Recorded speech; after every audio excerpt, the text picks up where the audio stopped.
I still got a little cold. Oh man, it need to go away. But I hope everybody doing good today. Man, I came across a video that really just was gave me more insight of what I was talking about in my last video.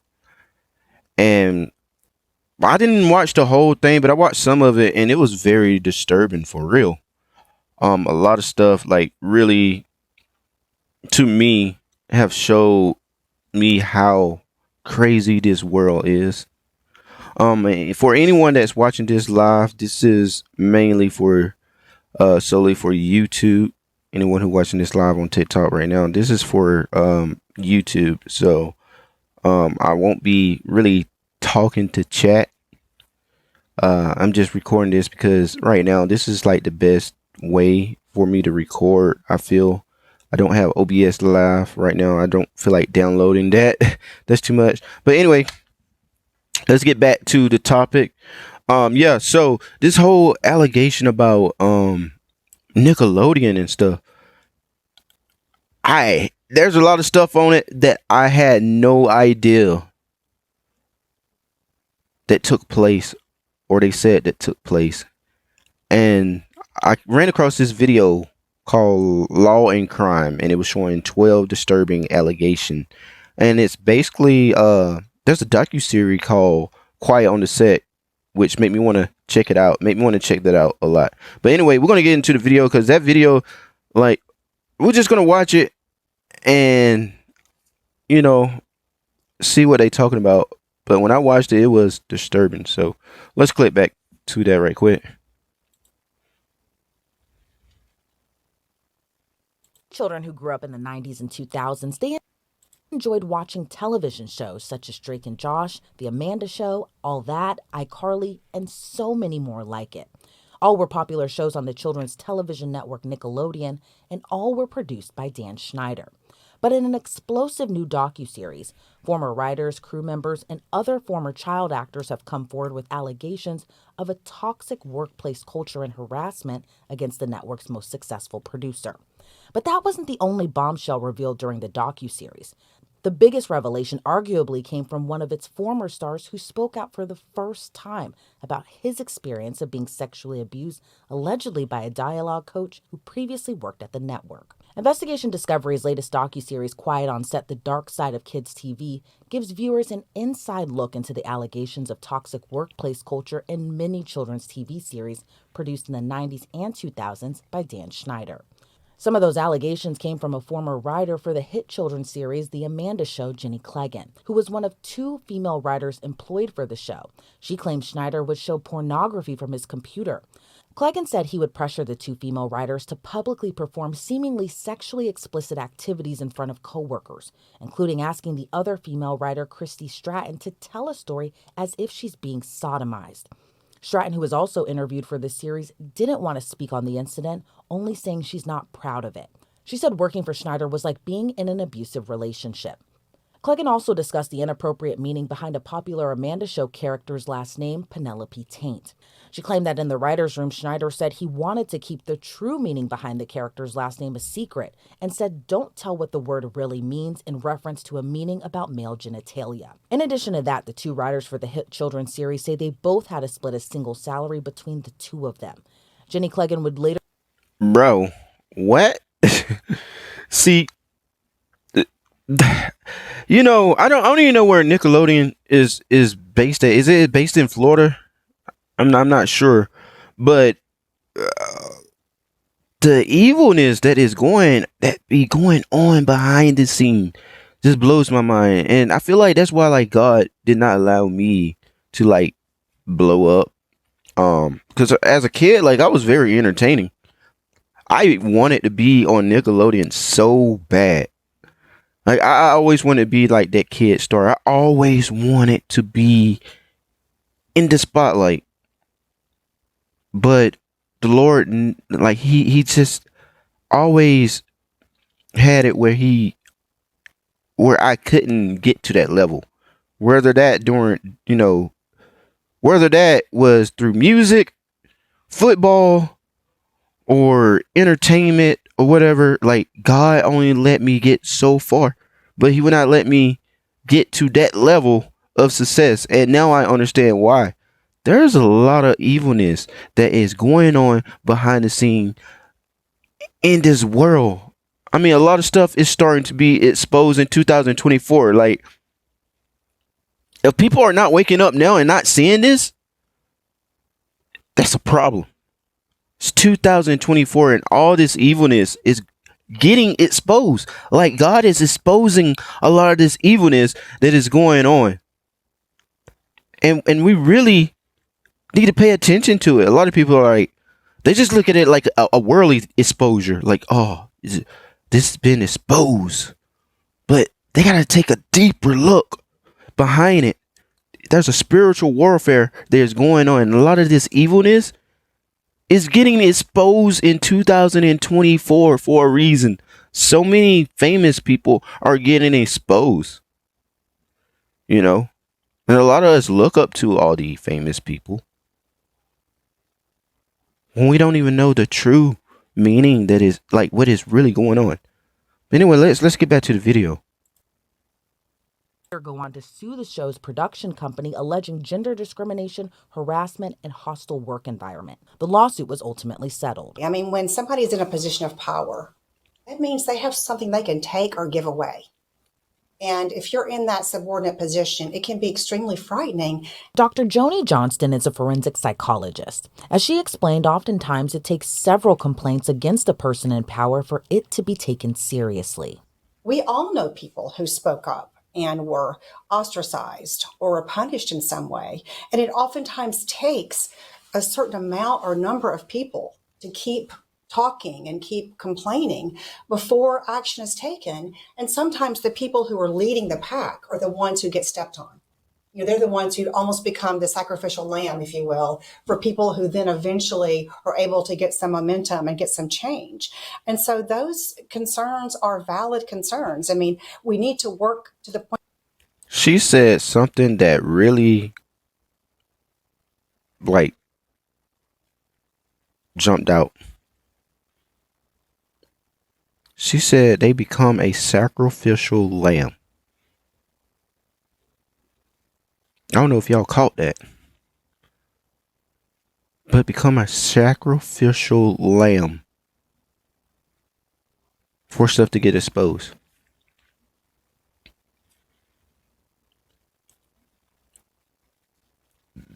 That right there that's scary. Because it could mean a lot of things for that person. You know, the devil is evil. And someone wants to become more famous, they become a sacrifice. They become a lamb.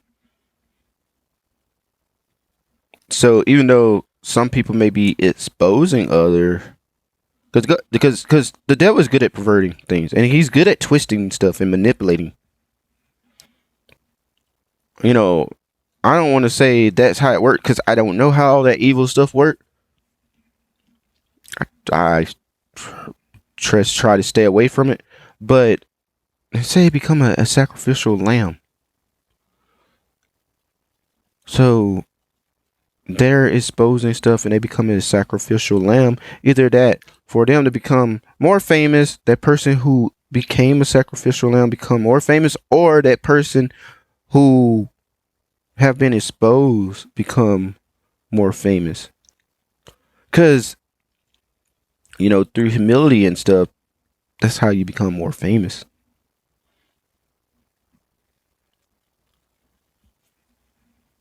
This just made me think for a little bit. That's very interesting. Where there shouldn't be valid concerns, that everybody knows that there's safety there and there's legitimate people to listen and take those seriously. But that has not been our history. And so it's understandable that those concerns are there. In addition to those claims, former crew members on several hit Nickelodeon shows allege Schneider pressured female staffers to give him massages. Some also now find it inappropriate Schneider appeared in skits with Amanda Bynes, referring to the skit where the two were in a hot tub. Bynes would appear in a swimsuit while Schneider appeared fully clothed. Some What? former child actors who Oh, appeared in the docuseries said Schneider developed a close relationship with Bynes, appearing to mentor appreciate and it, run Cat. lines with her as the two were reportedly often alone together numerous times while on set. Schneider has since defended his relationship with Bynes, who didn't appear in the docuseries. He said he supported Bynes' decision to emancipate from her parents and assisted her when she attempted to run away from home. Former child actors and alums from another Nickelodeon series, All That, shared their experience as being the few black actors working with Schneider on the show in the early 2000s. Brian Hearn, who starred on All That, believed he was racially stereotyped by appearing in sketches which featured him as a rapper named Little Fetus and a teen who sold cookies but played the sketch seemingly referring to drug dealing. He said he was referred to as a piece of charcoal and was uncomfortable wearing the leotard costume as a growing young teen at the time. Hearn also referred to a scene that stood out to him where he was covered in peanut butter for dogs to lick off as a dare. He can be heard in the clip saying he didn't like it, but the dare continued. The scene was for a sketch series called On Air Dare, which appeared as a kid's version of Fear Factor, which Hearn said after a while felt like they were a part of a torture chamber where they couldn't say no. Whether it's an adult or whether it's a teenager who has this dream of being a star, they're becoming a star, and they're probably being reminded on a regular basis, which is another part of this power dynamics, that, hey, if you leave, there's 1,000 more people lined up right behind you to take your spot. And they're aware of that. They know that I'm not in the position of power. And so if I come in and I speak up, what's going to happen to me is I might be out the door. And I know there are thousands of kids behind me who are just dying to step in here. So it just becomes so much is at stake, I think. And so it just becomes, yes, my dream is coming true. And it's a nightmare. And yet, do I want to give up that dream? Is it going to get better?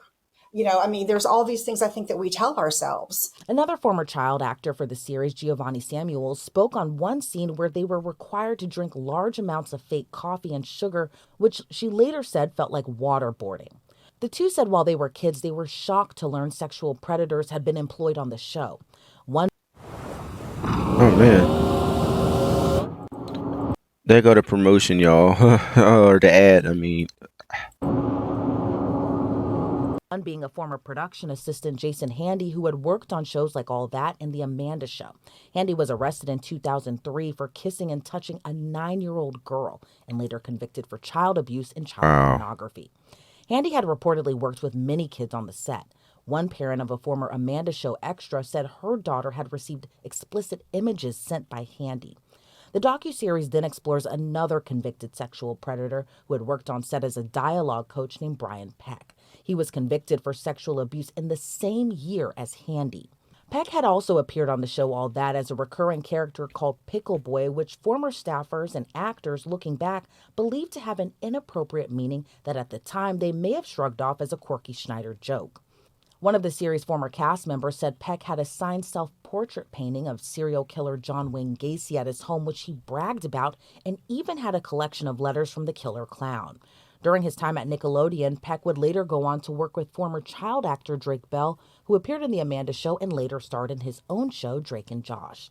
And arguably the most shocking revelation, Bell alleges Peck subjected him to extensive and brutal sexual abuse during his time as his dialogue coach. Bell said the abuse began when Peck drove a wedge between he and his father, who was his manager at the time.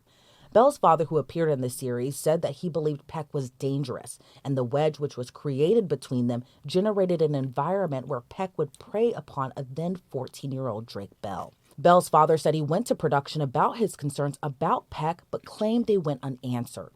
Bell would later go on to fire his father and live with his mother, who technically took over the managerial responsibilities in Orange County. But then Peck took on the role of driving the actor to and from set and to auditions, sometimes keeping Bell at his home overnight. Bell says that's when the abuse began. Bell, who appeared visibly uncomfortable while recounting sexual abuse, didn't go into heavy detail on camera. He told the interviewer, "Imagine the worst stuff that someone could do to somebody as a sexual assault, and that will answer your question." Bell said the abuse was not a one-time incident, and he remembered feeling trapped with no way out. Well, you're certainly describing really clearly one form of grooming. which is taking children, or young teenagers, and you befriend them at first, and you develop a relationship. You talk about how special they are, and you're going to be the big star, et cetera, et cetera. You become buddies with that person. They start to trust you, and then over time, that relationship starts progressing, and that person starts, encroaching boundaries, encroaching them a little, smaller and smaller at a little bit at a time. And of course, is only to their advantage to disconnect them or isolate them as much as possible from other people who might see your agenda or have their own agenda in terms of protecting their child. So that's something that you see child predators in a number of settings do. Referring that. And then when you think about developmentally, you think about young teenagers, and you think about their goal really is to, it's to find out who they are. And so part of being a teenager is rebelling a little bit against your parents, right? I don't know who I am yet, but I'm not you, Mom. I'm not you, Dad. That's just part of that natural process. And so it creates a especially vulnerable situation in terms of this teenager who is looking to other people to kind of help define who they are. Man, the way they are predators.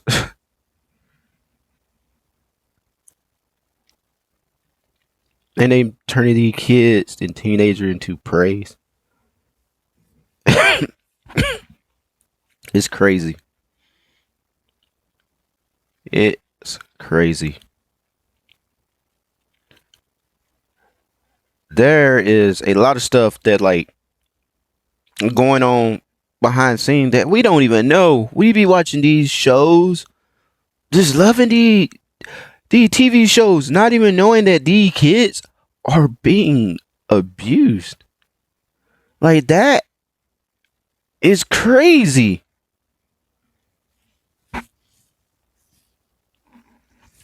Man,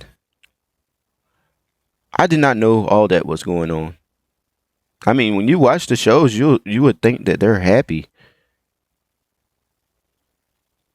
See, that right there just make me not even want my kids doing any kind of, Hollywood stuff or trying to be an actor or whatever. Whenever you do stuff and you want to entertain people, you got to be independent nowadays. Because if you go and sign with these big companies, labels, or whatever, etc., there's a lot of evilness going on. That's like the devil's playground. Man, that's crazy. They are. And then if you have a predator who's there, it's again another opportunity for them to befriend this person. I'm going to help you with your career. You're going to be a star. We're buddies, which it should never be that way. You're not a buddy. If you're in your 30s and somebody's 15, you're not a buddy. You could be a coach. You could be, but you're not a buddy. And when you start acting like a buddy, that's a red flag. Bell said he was afraid to speak out. The mother of his girlfriend at the time caught on that something might be going on when Peck called her house and Bell's cell phone numerous times, which she didn't feel was normal. Bell said he later revealed with his own mother the sexual abuse that was going on, and she later called the cops. Peck was ultimately arrested after he confessed on a recorded line. Someone said they really act happy or are forced to act happy. That's true. They really do. They are forced to act happy. That's why they are prey. The guy is like, here's a predator. They forced them to act happy. Pretty much. I guess that's why I say Quiet on the Set, that docuseries. Bell's father said at the time he was relieved the arrest happened, but didn't find out his son was the victim in the case until years later. Peck pleaded no contest to oral copulation with the minor and performing a lewd act with a 14 or 15-year-old. Bell's identity as the victim in the case was not made public at the time, and according to Bell, Schneider was not aware Bell was Peck's victim until Bell confided in him. In the series, Bell would credit Schneider for offering support to him. Peck would only spend 16 months in prison and was later required to register as a sex offender. Following his sentence, Peck was later hired to work on the Disney Channel's children's show, The Sweet Life of Zack and Cody. The docuseries revealed several actors wrote letters of support for Peck and submitted them to the courts. Some of the names revealed included James Marsden, Alan Thicke, Boy Meets World stars Will Friedle and Ryder Strong, as well as Amanda Show and Saturday Night Live alum Taram Killam. This guy have been locked up for messing with kids and stuff, and Disney turn around and hire him. Oh my gosh! You see how evil? See how evil this world is? And he only spent 16 months in jail. That's like a year and 4 months.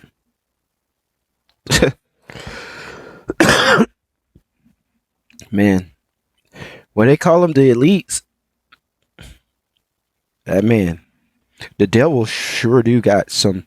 He got people working for him, and this is why they already said Disney was demonic. I heard it so many times that Disney was demonic, and I see why. If there's not a red flag for any parents that have kids that are acting, man, that's scary. I pray that parents don't allow their kids to go act for any of these companies. That's why it's always great to just go and act for a Christian-based company. But you got to be careful with that too, because the devil, I mean, he's in this world. This is his playground, you know. Children should be believed, particularly a child who's come forward. I mean, it takes so much courage to come forward, to testify, to go before a judge. I mean, I have such respect for him and for his family for going through that process, because it's so, unfortunately, so rarely still happens. And it's so unfortunate, because I know in interviews, that's one of the things that really seems to have haunted Drake Bell is, talking about being in this courtroom and seeing his mom, essentially, or his family being on his side, and then seeing this kind of courtroom full of supporters. And I think that would be, again, a secondary trauma for him. No matter how much people knew or believed or whatever, just feeling that lack of support would just be really traumatizing. In a statement, Nickelodeon said in part they were dismayed and saddened to learn about the trauma Bell endured, and said that they commend his strength and support to come forward. Bell himself admitted he later went on a downward spiral as a response to the trauma. Bell said he self-medicated with drugs and alcohol. He was arrested on DUI, and in 2021, he pleaded guilty to child endangerment and was sentenced to 200 hours of community service. Well, we certainly know that experiencing sexual abuse, particularly repeated sexual abuse, and particularly when it's perpetrated by somebody that you trusted, is a very, very traumatic experience for any child or any teenager. And it can have, lifelong impact, particularly if two things don't happen. If the child is not able to get some kind of therapy, some kind of help.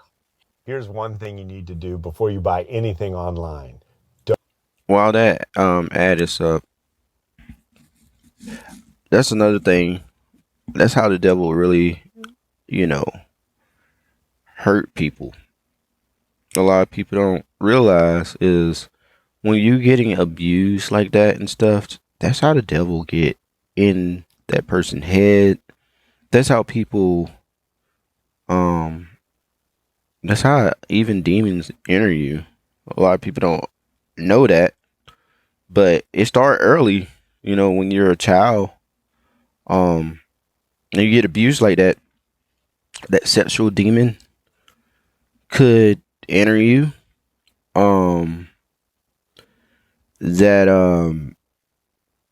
The demon of like depression and all that could enter you through that crazy stuff like that's happening, man. Like, a lot of people don't understand when people go through that type of hurt, it messes with you so much. Someone said my kid will not be acting. I don't blame you. Because this world is just getting darker and darker, and God is exposing a lot of this. A lot of this darkness is coming to light. We just didn't know that it was going on earlier in the 90s. We thought it was going on and just now starting to just because some of the stuff was getting exposed. We thought it was just now happening in the 2000s. This stuff been happening. This stuff been happening ever since the devil was casted down on earth. A lot of evilness been happening, and it's just now people are starting to see it. But like I said, either some people gonna see it in a worldly way and just say, "Oh, it's just exposed," and they're gonna look at it in the conspiracy theory way, or you can look at it in a spiritual way and have discernment and be able to know that, wait, this is what the devil is doing, and this is proof that Jesus is coming back.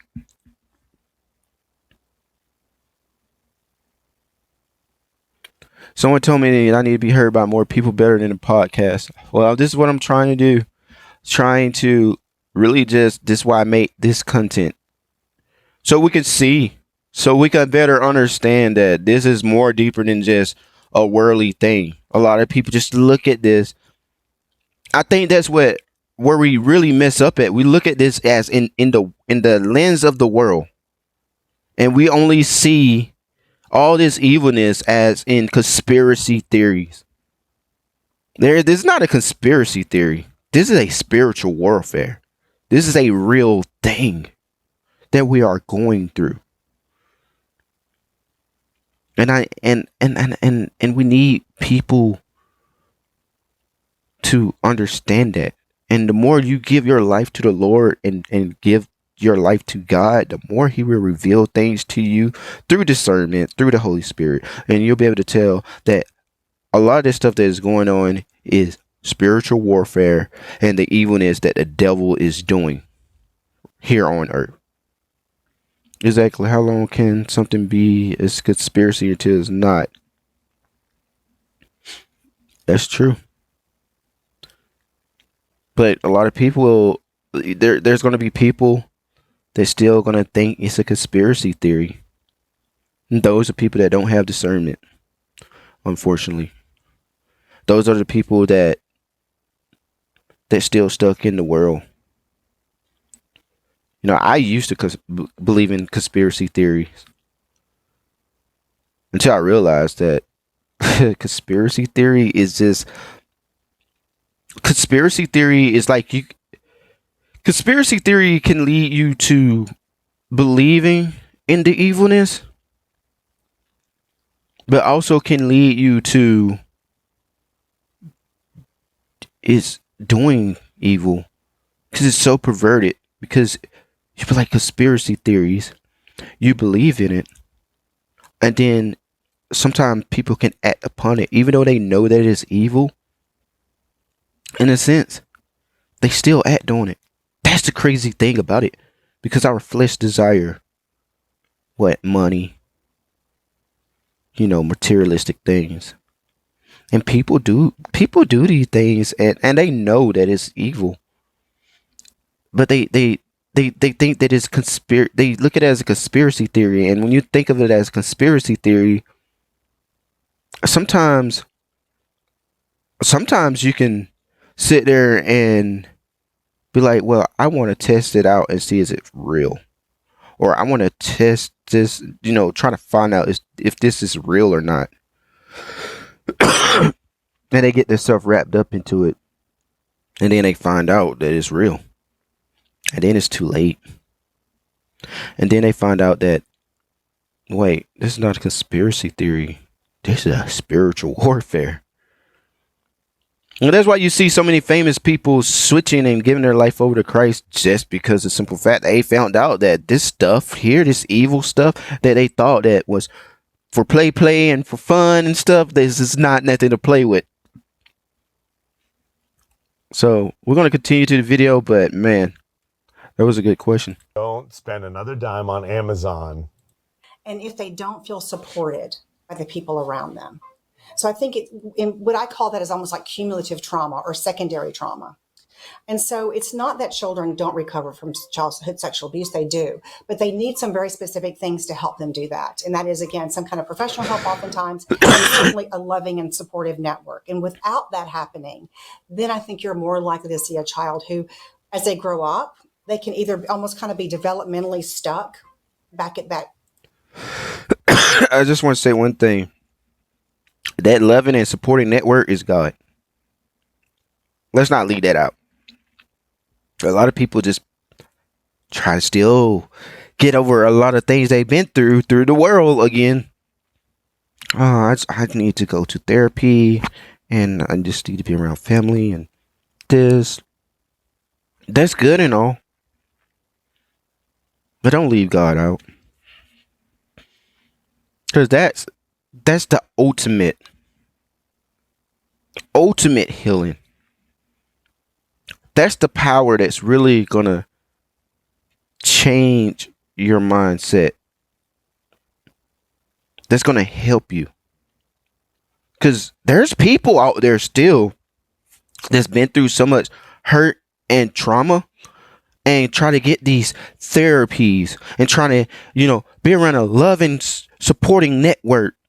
And what you hear all the time, you hear that, oh, well, I don't know what is wrong, because we tried everything. We went to therapy, and we tried to love on them and stuff, and they still, nothing changed. They won't. Why?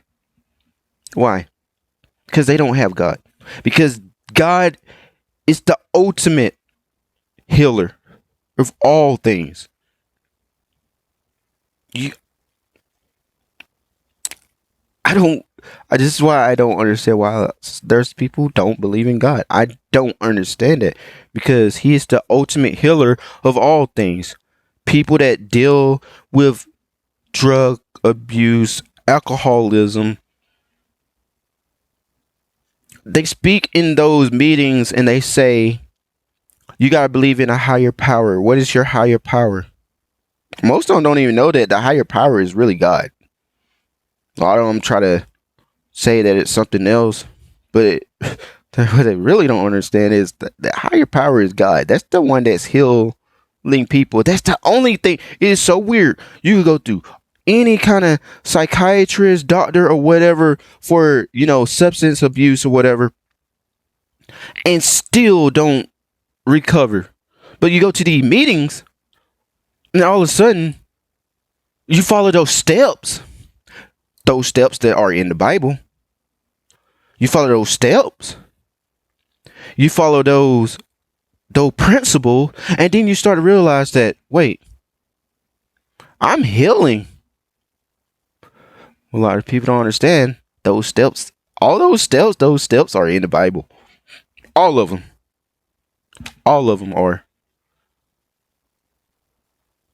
And the ultimate higher power is God. Someone said they try to turn us away from God. God give us therapists the wisdom to do what they do. Yep, exactly.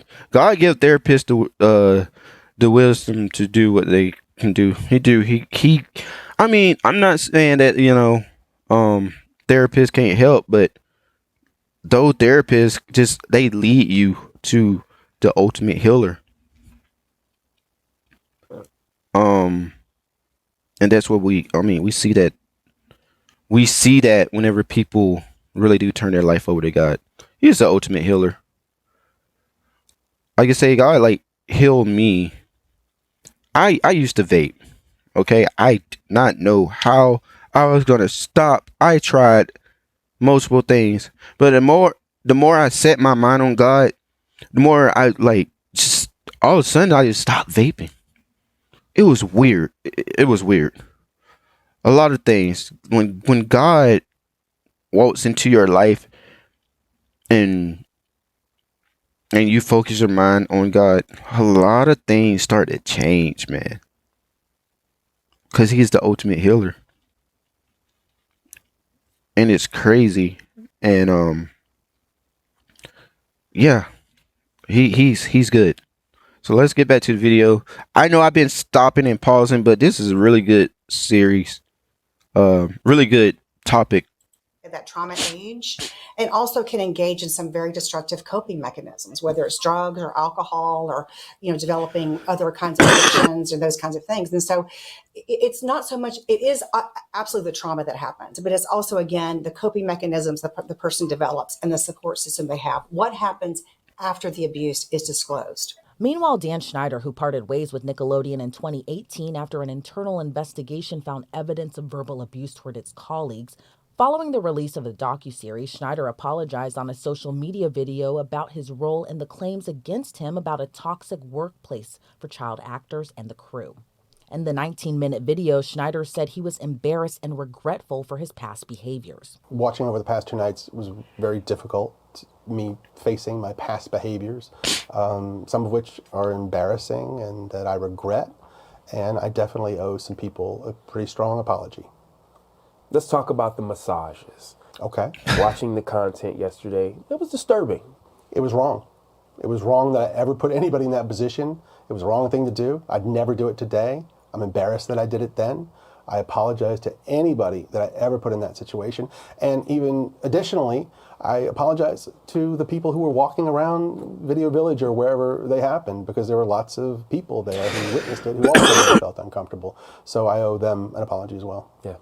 Throughout the interview, Schneider appeared teary-eyed, especially recounting a time of helping Belle's family during the sexual abuse case. Schneider explained that he didn't hire Peck to work on all that, where he initially started his time on Nickelodeon. Schneider said in hindsight, some jokes crossed the line, but they were intended to be funny and for a children's audience. He said there are things he would have done differently, mainly the way he treated people on set. You know, when somebody apologizes, when they've been outed to some degree, there is always the question, what are you sorry for? Right? Are you sorry that these things happened? Are you now realizing the trauma that you created for people? I find it really difficult to believe that he wasn't aware of the trauma he was certainly putting on his employees by those kinds of requests and actions and things like that. Or are you sorry that you've kind of been outed? Are you sorry that these things have come to light? And that's very tricky. You know, when somebody's genuinely sorry, you think, should it take something like this, a documentary, for them to come forward and say, I'm really sorry this happened, or at least approach the individuals privately and say, hey, you know, this happened back A, B, and C. I really realized I was completely out of line. Someone said Snyder isn't being serious. You can tell he's hiding something. A lot of people have been saying that. And that's at first I was like, maybe he's genuine, but the more I watched, like when I watched this, and she said, why it took so long, that is so true. This stuff happened in the 90s. Why is it just now that he's sorry? Wow. 20 years ago, I was on a power trip, whatever. I really apologize and take responsibility. I haven't heard anybody talking about that happening. So that's where I think it kind of calls into question, again, you know, what are you sorry for? Schneider said it was wrong for him to ask anyone to give him massages. While addressing the inappropriate jokes made in the writer's room, he said he would never do it today and no writer should feel uncomfortable. He said while watching the show, his heart broke when the former actors recalled their experience being uncomfortable in skits, such as on-air dares, ultimately apologizing for making them do anything they didn't want to do or weren't comfortable with. Wow. Someone said if he been getting away with stuff for more than 30 years, why stop now? That's true. Like, why would he stop now? You think he's gonna stop? I don't think so. I don't think so at all. Until he get arrested. Well, not really. They'll keep doing it. You know. I pray that things change. I pray that, you know, we can only pray that he changed his life over to God, like some of the famous people. But that was just very interesting. And if I'm mistaken, don't Dan Schneider, like, don't he make like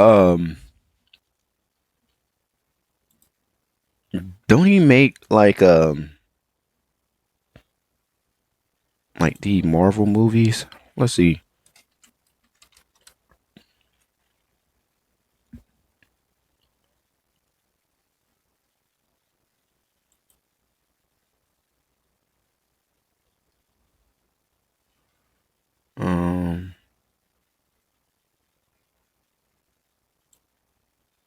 I just noticed I spelled his last name wrong in one of my videos earlier. I think I did.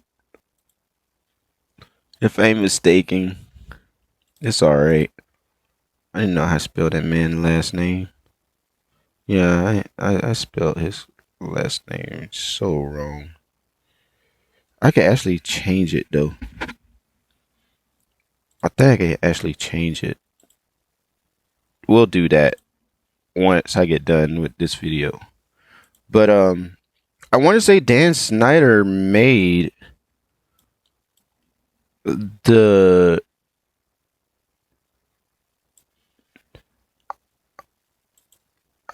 or is that someone else?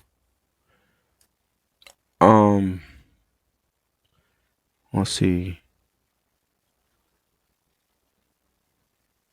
Wow, they already put him down as like the guy in the dark side of kids movies. I mean TV shows.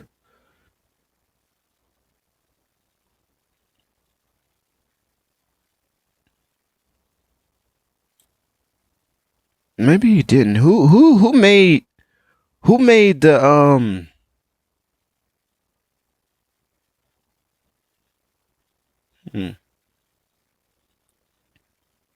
I guess not. Who made the Snyderverse? You know what I'm talking about. It could be someone else.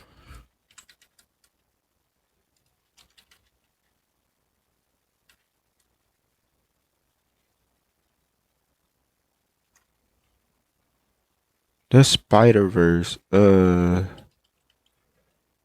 Snyderverse. Okay. So that Snyderverse is something else. Alright. I think that's Zack Snyder movie. Okay, so Zack Snyder. Okay. Good thing that he didn't make those. I'm so glad he didn't make those because I would have felt some type of way. I'm not gonna lie. I love Justice League and all of those. So good thing he didn't make those. But anyway, yeah, that right there just proved to us that we gotta watch what we gotta have discernment and watch out for these things. When these things are exposed, it's just showing us that there are evilness going on. But anyway, let me know what y'all think in the comment section for the ones that are watching this on YouTube. Make sure y'all like and subscribe. And I will be back for another great video, whatever a hot topic that is. Let me know if there anything y'all want me to talk about. And that's it, y'all. So I hope y'all have a blessed day. I'm out.